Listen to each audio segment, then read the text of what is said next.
एक video viral हुआ, बच्चे से पूछा जाता है कि क्यों मानती हो यीशु मसीह को, क्यों दुआ करती हो यीशु मसीह से, और उसकी मम्मी कंप्लेन कर रही है उस बच्चे की कि ये यीशु मसीह के नाम से दुआ करती है, प्रसाद नहीं खाती है वो, और बहुत कुछ बोल रही है वो। तो बच्ची बताती है और पूरा भजन संहिता एक बता देती है। अब वो वीडियो मैंने भी देखा जी, तो सब पूरी दुनिया ने देखा। लेकिन जब बात होती है वाई जीसस, वो महाराज जी जो हैं वो जानते ही नहीं प्रभु को, उन्होंने बाइबल नहीं पढ़ी, ना उन्होंने दर्शन पढ़ा। छोड़िए बाइबल, मैं कहता हूँ उन्होंने दर्शन नहीं पढ़े। हमारे भारत में 9 दर्शन है जी, जिसमें से 6 आस्तिक हैं, 3 नास्तिक हैं। जी, जो नास्तिक दर्शन है उसमें एक दर्शन है चारवाक दर्शन। जी, वहां लिखा है यावत जीवत सुखत जीवत ऋण कृतवा घृत पीवते, यानी कोई ईश्वर नहीं है, भगवान नहीं है, खाओ पियो मौज करो। कहा हमारे भारत के 9 दर्शनों में एक दर्शन है जहां पर ईश्वर नहीं है, उसके बाद उस व्यक्ति को ऋषि कहा गया, ऋषि चारवाक कहा गया। मैंने दर्शनों का जिक्र किया इसलिए आपको बता रहा हूँ। जी, तो भारत का दर्शन तो बहुत व्यापक है, विश्व कुटुंब के नमा, विश्व को लेकर चलने वाला दर्शन है।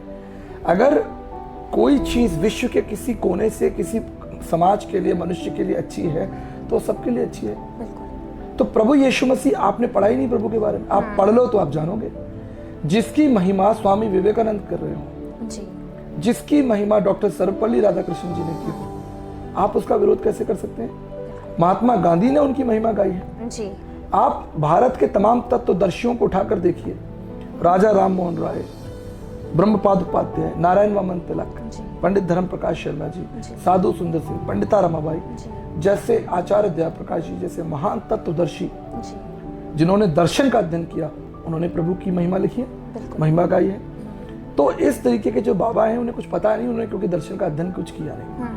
वो तो ऐसे ऐसे, अभी पिछले दिनों वीडियो आया था कि आप जो है पत्ता लेकर जो है वो लगा दीजिए तो आप पास हो जाएंगे, पास हो जाएंगे। तो ये हमारे भारत देश में चल रहा है। बिल्कुल, पर हम ऐसे लोगों के लिए सिर्फ प्रार्थना ही कर सकते हैं, बिल्कुल सही बात। क्योंकि हम जानते हैं कि जो हमारा विश्वास है प्रभु में वो सत्य है। पूरे विश्व ने यीशु को स्वीकार किया है, पूरे विश्व ने।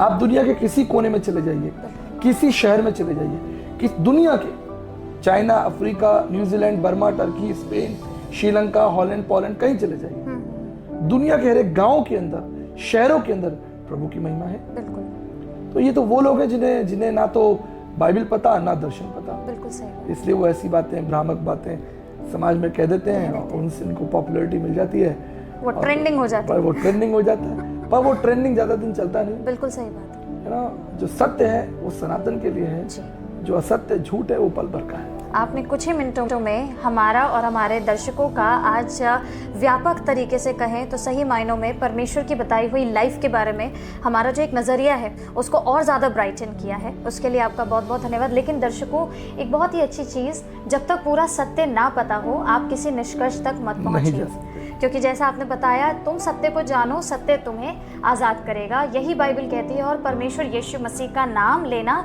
कन्वर्ट करना नहीं है। इस भ्रम से बाहर निकलिए, इस असत्य से बाहर निकलिए, और जिस तरीके